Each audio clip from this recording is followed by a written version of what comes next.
Well, here we are back again. I've got a special guest, Robert Spencer.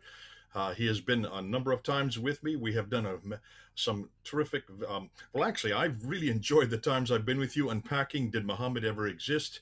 I know you're coming out with a new rendition of that book. Do you want to say anything about that? But first of all, hello. Yeah. Hello, Jay. It's good to see you. And yes, thank you. Did Muhammad Exist? Revised and Expanded Edition will be out July 13th, and it's available for pre-order now at Amazon and Barnes and Noble. And I'm sure you can, if there are any bookstores that still exist, you can walk in and ask them to order it. The new edition has 25% new material, including many new discoveries that have come to light since I wrote the first edition about 10 years ago. And I think that you'll find that I also took the opportunity to answer some objections that arose after the first edition was published. And so I think you'll find this to be what I wanted it to be anyway, is a comprehensive introduction to the case for the idea that Muhammad is more legend than historical figure, and that the Quran was developed by a committee much later than it is much later than it is generally understood to have been formulated, and that Islam itself arose in a different time and place from what is generally understood. There are extraordinary and important implications of all that we have discussed and we can discuss again. But in general, obviously, it is a very serious challenge to traditional Islam, and it is really just a historical inquiry that any believing Muslim ought to take seriously and look into for himself or herself, because obviously you don't want to be spending your life building it on principles that are based on quicksand and that ultimately are not true. And so I invite everyone to read the book and contact me and tell me why it's wrong if you can. Many have tried. I don't believe any have succeeded. Okay, thanks so much. Now, we're going to segue into what happened last Sunday at Speaker's Corner. You have not met Hatun Tash. I have known her for about 8 or 9 years. She was on my team. I helped train her up, get her up and running there at Speaker's Corner so that she could engage back and forth. When I got to know her, her English was absolutely hopeless. She has come a long way, and she is Turkish. She has grown up in a Muslim family. Her father was an imam, still is, and she had to leave Turkey because of her faith. Had to flee to Britain, and that's where she is now. And I remember introducing her to Speaker's Corner maybe back in 2012, 2013. I can't remember the right year. And the day she came down, she never stopped coming. She just fell in love with Speaker's Corner. So she has been a significant force at Speaker's Corner, especially since I've now left in 2017, 4 years ago. She has taken over my ministry there. And she is well known for being very provocative, and probably more so than anybody I know. I've never seen somebody who will go to the furthest. She will push the envelope as far as it will go. She does that purposely because it's Speaker's Corner. Speaker's Corner is the only place you can do this.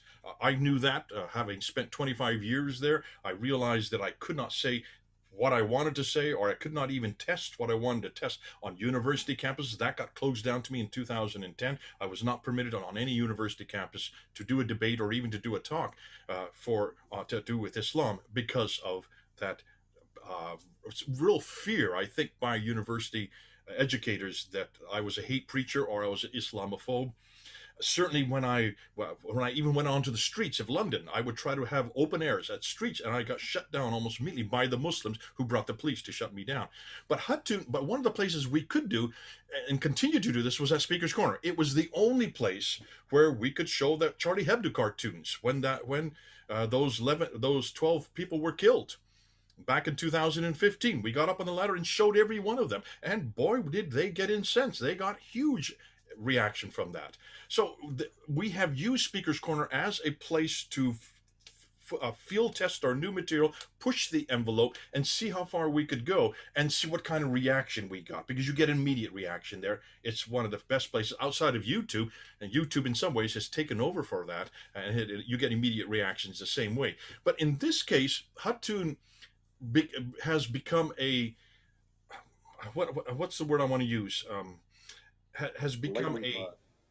A lightning rod? thank you. That's the word. She has become a lightning rod for radical Muslims because of what happened a year ago, almost a year ago, with this whole Qira'at argument, with the 26 Qurans that she found, 26 Qira'at Qurans that she herself went and found and bought, and then took down to Speaker's Corner in 2016 and held them up. I'll put a picture right here so you can see us doing that. And that she did not once but three times in one summer. By the last time, we almost didn't leave the corner. And because of that, that has just festered and festered and festered. And then 4 years ago, for 4 years, I'm sorry, and then a year ago, you had Muhammad Hijab finally ask the most disturbing question of Yasser Qadhi's career, and that is, what are you going to write on that blank sheet of paper? And once he just destroyed any notion that there was any the preservation of the Quran, his entire, in fact, most of his integrity has pretty much gone out the window because of that interview. Now, what has happened is Hatun continued to push that envelope, and she came down to the Quran with holes drilled in it, 5 holes drilled in it with a drill. And she would hold them up and say, "You've got holes in your Quran," referring back to holes in the narrative. The standard narrative has holes in it that he coined in that interview. Not only that, when Samuel Paty, the French teacher who was killed for introducing one of these Charlie Hebdo cartoons and was beheaded, she immediately went down to the corner and she would hold up all the cartoons that had killed Samuel Paty. And then more recently, what she has been doing is she's been wearing the shirt and the t-shirt. Now, I'm just going to show you, I'll put it up, but I'm just going to show you. You've seen probably the original one. This is the original one, and here's a very young Muhammad. He has got a sword in his hand, and you have all these heads are on the ground there, blood everywhere. And over here is a pen. And he's pointing to the pen, and he's saying, "Mama, he hurt my feelings." Screaming out, "He hurt my feelings." So what she has done, she's taken the same picture, and instead of "Mama, he's hurt my feelings," she has written, "I'm so exceptionally offended by this bigot for drawing me." And she took that down to the corner. Irony upon irony, the very thing this cartoon is about is what happened to her. The very thing that this cartoon is depicting, somebody putting a picture of Muhammad caused such a furore last Sunday that they started confronting her. You saw the videos. They started threatening her. One fellow pulled his trousers down to show his genitalia to her, think that would shut her up. The police finally had to come to surround her, and once the police came, then it just went amok, and they finally then took her out and they arrested her and got her out of the corner. Now, most of the people who have responded, almost all the ones who have responded, are for Hatun. They're praising her, they're supporting her, they're exceptionally. There's an exceptional amount of support for her in both the video I put up and the 2 videos that Hatun has put up. But there are a few Christians that are upset with Hatun, and what I want to do, since you are very much along the same ilk as Hatun and myself and David Wood and Sam Shamoun and Al Fadi, we are all known as provocateurs. We are all known as polemicists. We are well known for people who push the envelope, who go further than most people are willing to go. I had done it for 25 years at Speaker's Corner. Hatun is doing it now. You have done it in your books and your writings. And I understand a number of years ago, there was 2 men who came to kill you. If you want to just say something about that, because not many people may know about that. Well, yeah, I think people generally know about the Muhammad art exhibit and cartoon contest that was in Garland, Texas in May 2015. But not many people know that I was actually involved in it, because I get people all the time when I used to speak around. Now, after COVID, I've been in the house for over a year. But when I used to speak around the country, people would sometimes say to me, "Did you ever hear about this event in Garland, Texas?" And I was one of the co-organizers. I was a speaker. In any case, I was there at the time. We were showing, I actually gathered together a number of historic images of Muhammad out of the Shiite tradition and out of some other sources. And we had them blown up and put on easels around the place. And we had a contest before the event, Pamela Geller and I, and it was to find a Muhammad cartoon that was awarded a $12,000 prize. The winner was Bosch Falston, the great ex-Muslim cartoonist who drew a picture of Muhammad saying, "You cannot draw me," to the artist, and the artist saying, "That's why I must draw you." And that was really that had to win because it encapsulated our whole purpose in having the event. It was 5 months after the massacre at Charlie Hebdo. And what we wanted to do was show that we were not going to bow to violent intimidation.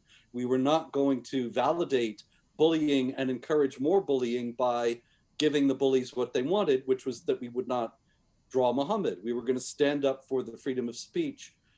There's a whole lot to this. Really, you could date if anybody ever there's this young man, a young Muslim who has written me recently, and he said he's writing a biography of me, and I think A Muslim is writing it. yeah, I'm gonna read that with some interest, find out what I did. But in any case, if he were writing a real biography, you could date my life as BG and AG before Garland and after Garland, because Garland blew everything up. In my life, in Pamela Geller's life, she got death threats. There was a plot to kill her in New York after that, and ISIS, death fatwa, and so on.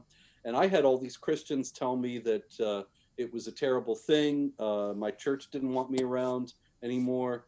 And many, many things happened as a result of What actually happened Garland. there? After what happened Oh, outside? what happened was uh, we had the event. It went very well, actually. It was well attended, about 300 people there. And Geert Wilders was a speaker. And we gave the award to Bosch for the cartoon. Everybody spoke. And we were actually wrapping up. And Pamela was doing a interview with Breitbart. And they had wanted to talk to me as well. I'm standing there next to her, ready to do the interview, and people are talking, milling around, looking at the exhibits. And our the one of the people on our security team came running in, said there's been a shooting outside. We have to get you to a safe area. They took us into an area of the building where we were under guard. We were in there for hours, and the people who come to the event were also, they led them to another hall inside the conference center where we were, and they stayed there for hours. And the whole area, I understand, was swept. There are a whole lot of strange things about that evening, Jay, that have never been answered, probably never will be answered. For one thing, there was an FBI undercover agent who'd been in touch with the shooters. They traveled from Phoenix, from the Islamic Community Center of Phoenix, to Garland to kill us.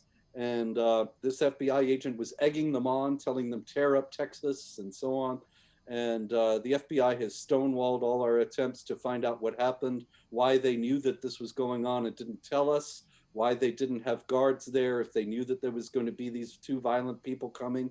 As it happened, we spent quite a lot of money on security. We had well guarded the building, and it was that saved our lives and the lives of the people who were in the So what audience. happened outside? I don't think many people know.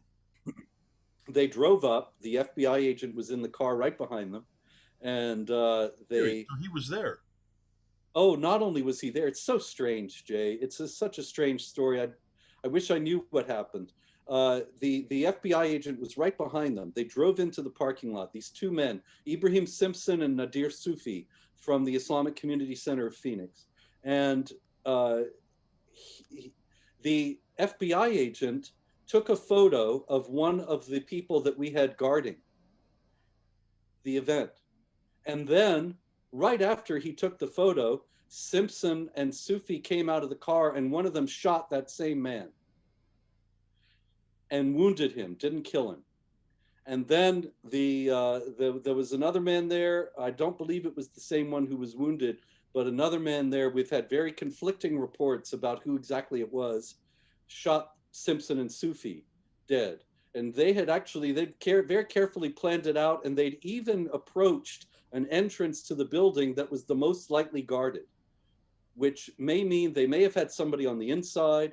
The FBI came to this very office right after that, and they got the names of the people who'd bought tickets from me, and they found one of them that they said was involved with the shooters, but they wouldn't tell me any more details. So maybe he had given them information about where the place was lightly guarded. So it was just by the providence of God that we were not killed, and they were. So there were many, many Christians after that telling me, this is a terrible thing that you've done. You've mocked another religion. You should be respectful, charitable, kind, loving, and instead you're making fun of Muhammad and Islam. This is completely unchristian. This is a lot like what Hatun was told Let me just read what here. these people have said, and then I want you to Yeah. respond, because this, in some ways, you and Hatun are very similar. You do go and you both push the envelope much more than I have done, and that's why you're the perfect person to ask this question. So, Incidentally, Jay, I'm my family was in Turkey and was exiled for not converting to Islam in 1916, and that's why I'm here talking to you now. But so we have that in common as well.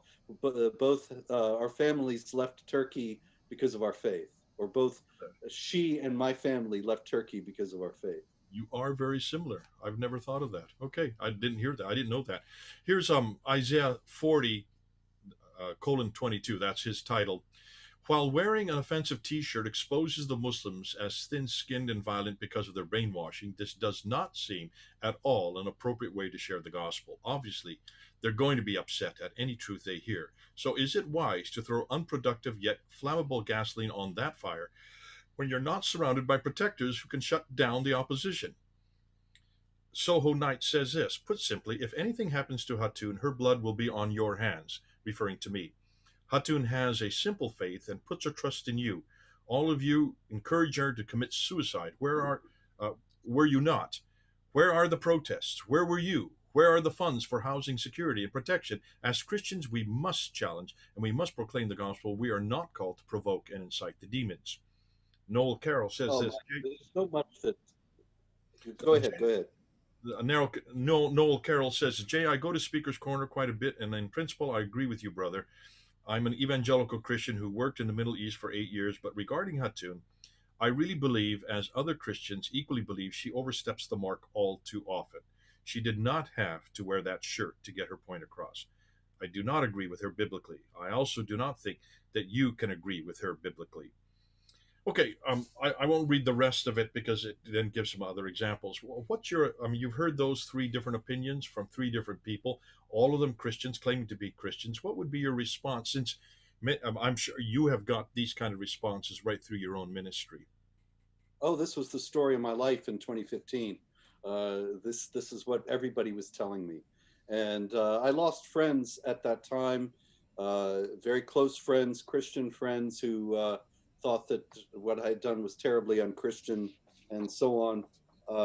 They made a lot of the same arguments, and one of them was, like the Soho night. No, it's anyway. Somebody saying we must not provoke. Oh, it was Noel Carroll. She oversteps the marked all too often. Didn't have to wear that shirt to get her points across. Um, the idea that this is just gratuitously provocative and that is somehow wrong from a Christian standpoint. There's very important considerations here. One is that the idea of provoking Muslims is, in a certain sense, feeding into the sensibilities that they have that are based on the Quran and that we should not be encouraging. What I mean is that bowing to violent intimidation only invites more violent intimidation. And so if you say, I'm not going to insult Muslims by wearing this shirt, I'm not going to insult Muslims by drawing Muhammad, then what do Muslims think? You are submitting to Islamic sensibilities, and that is understood by Muslims as a fulfillment of their Quranic duty to humiliate you. Mm-hmm. You have to pay the jizya with willing submission and feel yourself subdued. as chapter 9, verse 29 says. Humiliating the unbelievers is a divine commandment. And so when you say voluntarily, I'm going to not do this, I'm not going to provoke you, they see that as you are acknowledging our superiority, you are bowing to our hegemony. And this is not something we should be encouraging as Christians. It's not a Christian. It's not a good Christian thing to do to encourage somebody in their delusions and in the evil acts that they do. That, as a matter of fact, is a very unchristian thing to do. We also have an obligation of charity, not just to Muslims, but to our own people as well. And bowing to violent intimidation, in encouraging more violent intimidation, is doing a grave disservice to our own people, our own families, our church, our faith, all the people that are going to be facing the violent intimidation in the future. And they'll say, well, your previous generations, they declined to draw Muhammad because we told them not to. And now we're telling you not to build churches higher than the mosques, and not to make public display of your faith. And what are you going to say? You've already set the precedent that you're going to bow to what they want, or they'll kill you. And so it's also, I agree with you absolutely, and in some ways we're both talking from the same point because we both do the same thing, and we almost understand that this is not just this is a cultural problem, and a lot of the people who are upset tend to be Americans, tend to be Europeans. yeah. I don't Well, get that's this. another thing, Jay. People think that Christian love means being nice. Okay, And go ahead. Christian love and being nice are not the same thing. Like if you were an alcoholic and you're destroying your life, and I don't say anything because I want to be nice, No, that's not doing you any service. right. I have the Christian responsibility to say something or to try to get you help, even if it's going to anger you and make you dislike me. That's a cross I have to carry, and that's not being nice. Yeah. But in American culture, it's taken as one for one congruence that to be spiritual, to be Christian, even among very devout, very believing, faithful Christians, they think we have to be nice. We can't offend people. Offending people is ipso facto sinful, when actually there are all sorts of things in the scriptures, speaking the truth in love, and so on, speaking, preaching in season and out of season, making it very clear that there might be times when you're going to be giving offense by doing this, and you have to keep doing it anyway. Can you give me some? One of the things that came up is this is not biblical. Now you're giving some verses. Can you give me some example of either Christ or someone else who was confrontational, who did push the envelope, and that About we Elijah. as an example as a paradigm? Elijah, 1 Kings 18. And he's there with all the priests of Baal, right? Mhm. And they're or whatever god, and they're crying out to their god, and he's mocking them, making fun of them. He says, "Shout louder! Maybe surely he's God. Maybe he's busy. Maybe he's on the road." And uh, this is he's you if you did that now, uh, all these Christian leaders, Rick Warren and who knows who else is going to say, you can't mock their gods like that. That's not Christian. Well, look, it's not being disrespectful to the people to show that you don't have any respect for the falsehoods they embrace. And you can say, well, that's going to cut against you. They're going to say that they believe that your religion is false, and they're going to make fun of it. Okay, that doesn't bother me in the slightest degree. The point for Hatun was not to make fun of it gratuitously.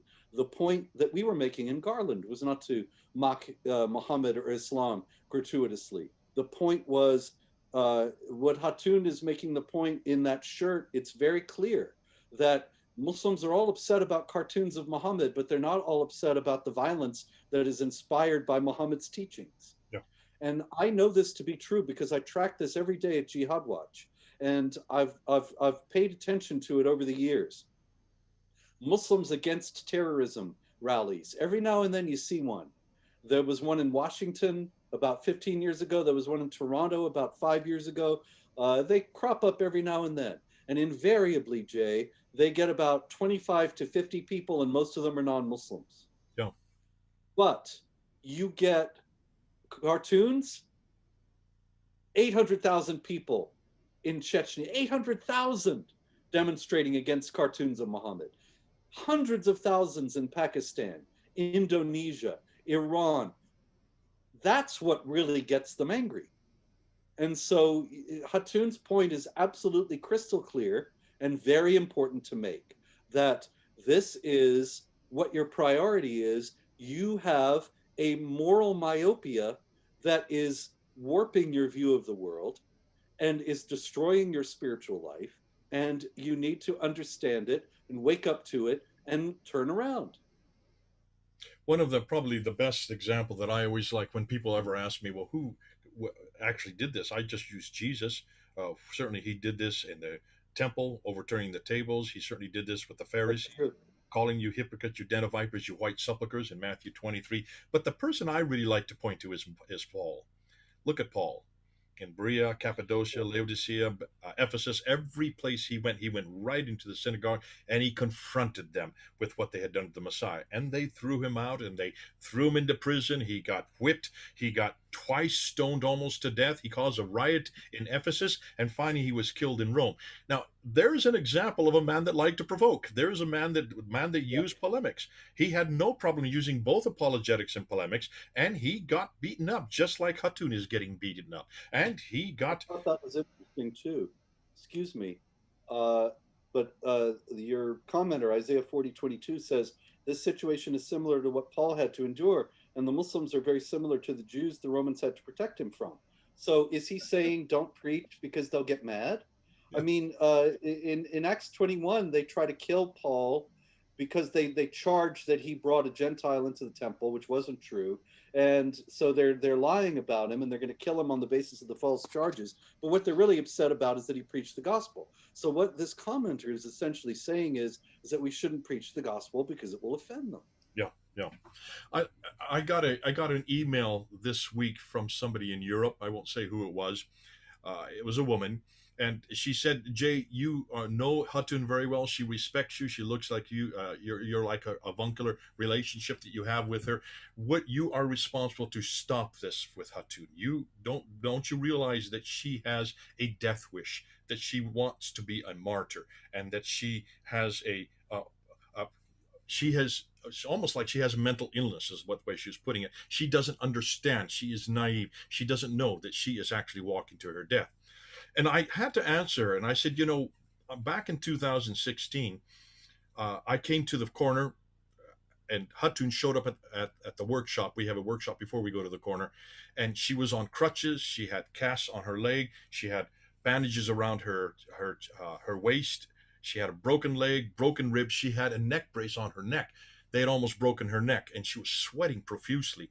And I said, Hatun, where in the world have you been, and what happened? And here it had just 2 days before, she was at a mosque, and five guys jumped her, and then they actually beat her up, broke her ribs, broke her legs, and they were actually hanging her by her neck when she was able to reach in and get her rape alarm. In Britain, you're not permitted to use these sprays. You can't use pepper sprays; it's illegal. So all you have is an alarm that makes a lot of noise. And five Polish guys came and they jumped the guys and saved her life. Now she should have been in the hospital. She should have been in the hospital because she had a high fever with all the wounds she had, but she refused to stay in the hospital. She came down, wanted to get up on the ladder. And if you look at all the videos there from about September, October, November of 2016, she's on the ladder next to me, and she always has a kerchief around her neck, and she can hardly move her neck because she has that neck brace healing it. And I remember looking at her and I said, Hatun, what in the world? They're going to kill you. They are in the process of killing you. You are going to die. And she turned to me and she said, well, it's all your fault. And I said, what do you mean it's my fault? She said, you told me to read Matthew 23. You told me to follow what Paul was doing in the gospel, in the book of Acts. She says, I am doing what Paul is doing. And then she quoted to me Matthew 10. Matthew 10 is in a brilliant chapter. Maybe this is a good one we can end on. She says, look at Matthew 10. And I remember I had actually done the talk to her. She was the one, she was actually quoting back to me what I had already preached. And if you look at Matthew 10, this is the commissioning of the 12 disciples. He's sending them out, and he says, I'm sending you out as lamb before wolves. And then he promises them five things. He says, if you speak in my name, you're going to be hated. If you speak and preach in my name, you're going to be persecuted. You are going to be jailed. You're going to be flogged. If you preach in my name, you will be killed. Those are the five things that Jesus was commissioning the 12 to do. Now, I remember when I was ordained as a pastor. I'm ordained. I assume you are as well. When I was ordained, I didn't have an ordination service like that. No one ever said that that was what's going to happen to me when I went out in with my ordination. And yet that is the model Christ left us. And then he says in verse 34, for I have not come to bring peace. I have come to bring the sword. I have come to set father against son, mother against daughter. The sword is going to be used against us. This is a sword that we're going to have to have against. We're going to be hated by our own family, our own mothers, our own fathers. And then verse 38, he who is not willing to bear my cross is not worthy to be my disciple. And I remember speaking about this to Hatun, and she just quoted that right back at me. She says, Jay, we are all commissioned to be hated. If we're not being hated, we're not preaching the gospel. We are all commissioned to be persecuted, to be flogged, yes, to be jailed. She just got jailed for over 24 hours just on Sunday night. She has gone through all kinds of beating. They've almost got her within a point that far of her death. The only thing she has not received yet in that commissioning is the fifth one. And it seems to be that she's willing and waiting for the fifth one to happen. And I had to write back to this European lady. And I said, have you read Matthew 10? That should be normal for all of us who are preaching the gospel. Yes. We should all expect. And if we aren't going to be hated, then what are we doing? If we aren't going to be persecuted, then what are we saying? If we aren't being jailed or being flogged, then is it the gospel we're preaching? Because the gospel, by definition, will confront. The gospel, by definition, will cause anger. It will cause huge amount of hatred, and it will be leveled against us. Even our family is going to be hating us. Look at Hatun's life. Her whole family absolutely hates her. She had to flee Turkey because of this. So in some ways, Hatun is really the normal Christian, isn't she? She is what should be normal for all of us. And I just praise the Lord that we have such an example. And you as well. God bless you, Robert, that you've had. I'm not here to praise you and give you a big head.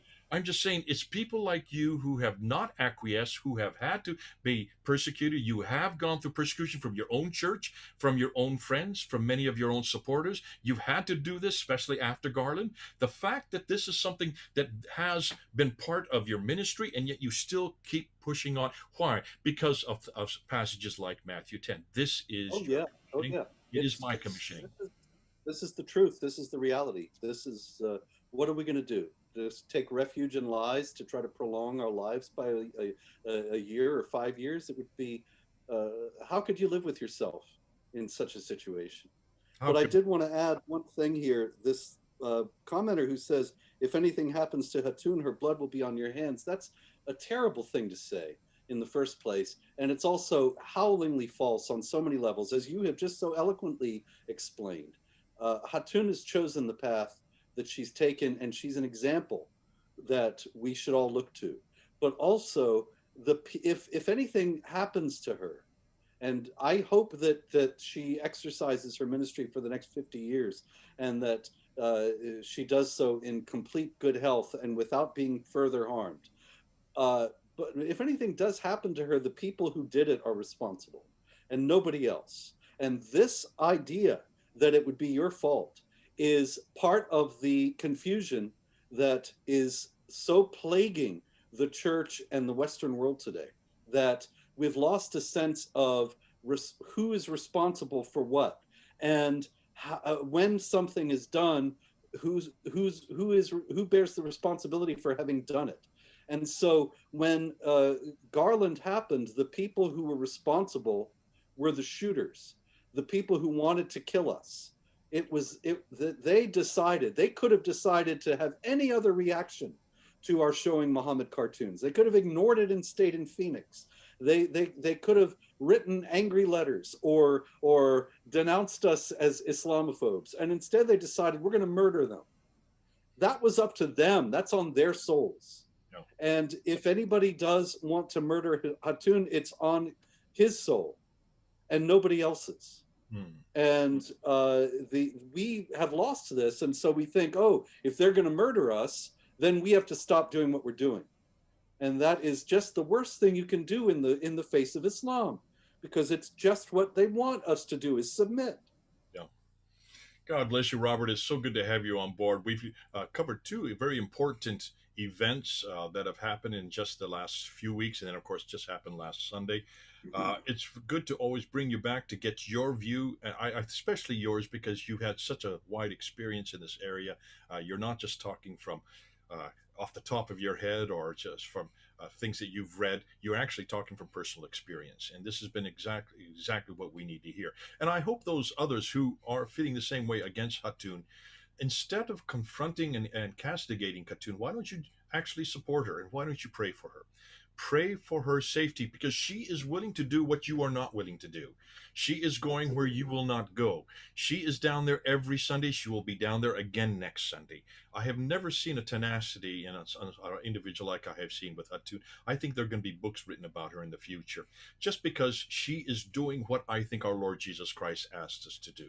And that is to be commissioned, to be hated, to be persecuted, and yes, possibly even to be killed. That's the highest price. But then look where we're going. We're just going to go home. So God bless you. Good to have you again, Robert. This has been exciting, and I hope others realize that Robert, what he has gone and what he's done before, what Hatun is doing, what David Wood is doing, what I'm doing, Al Fadi, Sam Schumann, there are many others. I could a whole list of others I should name.